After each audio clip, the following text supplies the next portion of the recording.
Okay. Alright! No toys allowed in class! Alright! Harry, tell the class your name! But you just said my name. I don't care. Introduction over. Now, let's get into math! Harry, what's 10 plus 10? 10 plus 10. That's so easy. Come on, Harry, think.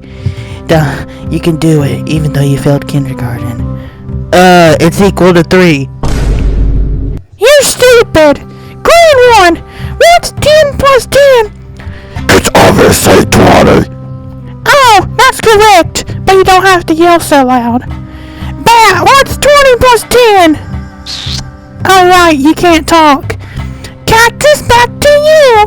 What's 5 divided by 176 trillion divided by infinite with the square root of 7 with the cube root of 2 divided by 8?